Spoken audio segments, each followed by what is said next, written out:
Vacuum dance. It started as any revelation might, just another day. But creation just isn't started that way. Often wine does the trick, and miracles might happen like nothing, like natural traps of the imagination. Walking on water, dancing on the smoke of better places, making bubbles in your glass. The hero. It's a grand piano, the hero, lost its violins, the cellos. The entire string section stopped falling hours ago, and that's all we know. The city is dark. The street lights are out. The cars sleep. The kids with nothing to do except hang out, smoking, looking cool, have gone to bed. The music, it burns like notes one at a time, on the skin like boiling hot oil, or maybe like hairs pulled in from your arms, one at a time with tweezers. The music makes fun of the hero, it seems, a melody that isn't a melody at all, until time has passed, until notes are dropped, stacked, tossed so far apart that it takes that long to hear that this life is the melody. The hero moans on 4 feet, barely hanging on to the music sheet. Faster, he thinks, higher, faster, I want to get higher, faster. He wants to play the melody to its end, to get it over with, now that he's found something, a semblance of an idea, a tickle of notes burning himself into a whole. The hero is alone. He is a fetus at the bottom of the cellar in the dark, in the gray mud, waiting for his prayers to be answered while he waits. The cellar holds his imagination captive in its decaying breast. No life left to give. I am inside the womb, but the mother is dead, he keeps chanting to himself. So he climbs into the world. The market buzzes with the young and the old, the canvas alive like a ruminating animal, which pirouettes, pushes, and shoves to make room for the next body and the next one, for the killing, for the animals to be devoured, for the butcher who does our dirty work beneath the railroad tracks, where the water gathers beneath the bricks and train pass regularly on top like an old grandfather clock, never quite on time. The market is the full circle of life, chaotic from birth to death.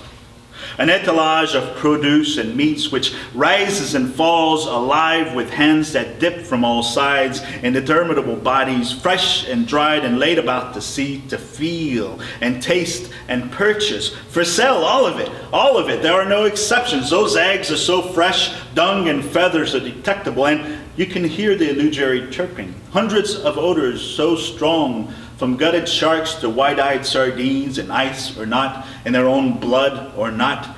It is a dream dance of grizzles, of anchovies dipped in spices from the Far East, and tiny chicken hearts ready for the public sacrifice, limbs pushing limbs every which way.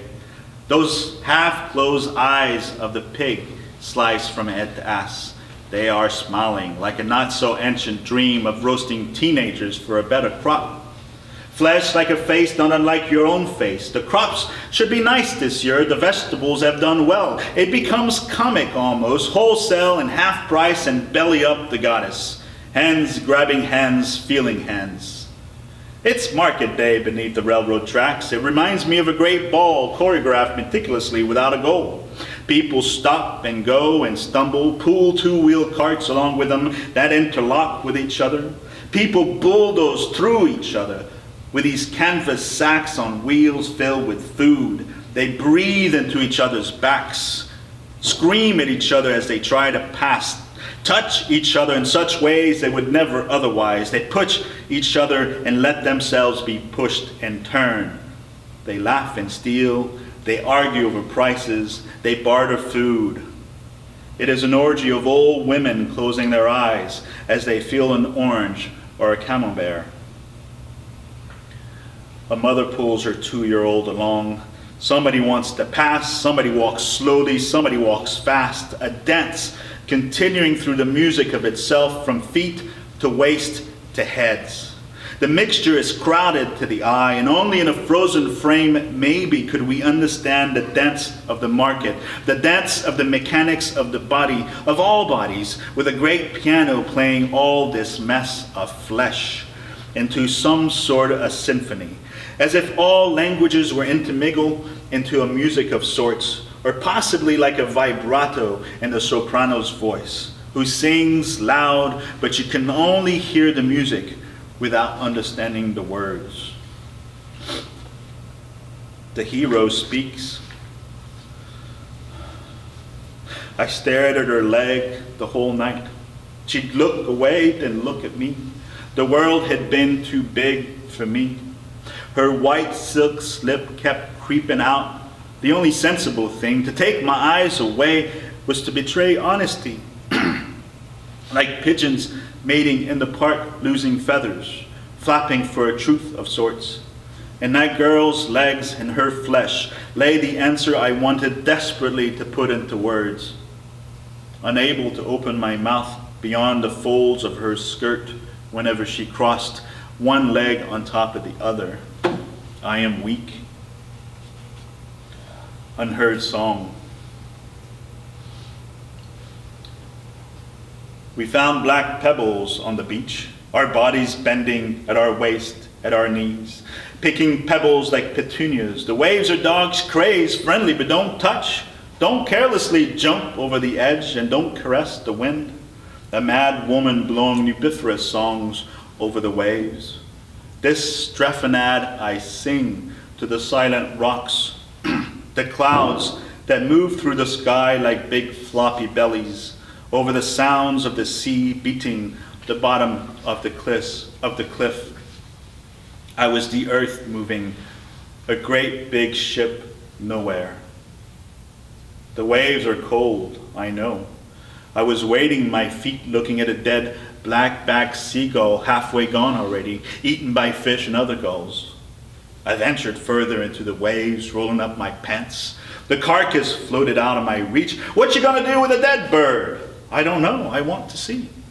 What you gonna do with a dead bird? I don't know, I went to see. An unpaved road into the woods, into the hinterlands, with an old wooden shack at the end, burnt down to the muddy ground, and a rotten mattress eaten by mites in the cold. With springs sticking out, rusted, she stopped the car. She had to piss. Steam came up from the frozen leaves. Back in the car, in the back seat, I had her knees cupped in my hands, pushing them apart. She had to piss again. Me too. Nothing like pissing after sex in the back seat of her car on a freezing afternoon, and her just one tree over. Tickling a subtle melody of happy thoughts and frozen squirrels, we laughed as we pissed. We laughed. We pissed as we laughed. There was laughter all around us.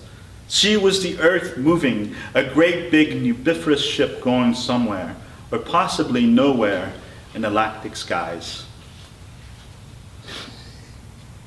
I needed something. Found my way to a drink, don't know where. Don't know how, in clotted mugs of beer, don't know where. Don't know how, streets had people on them with their dogs, don't know how. And the stores were closing off while open bars led me on to other places and other windows and locked doors, don't know where, don't know how. I found my imaginary friend's apartment a little further on. The keyhole. The piano trifles a cantankerous line.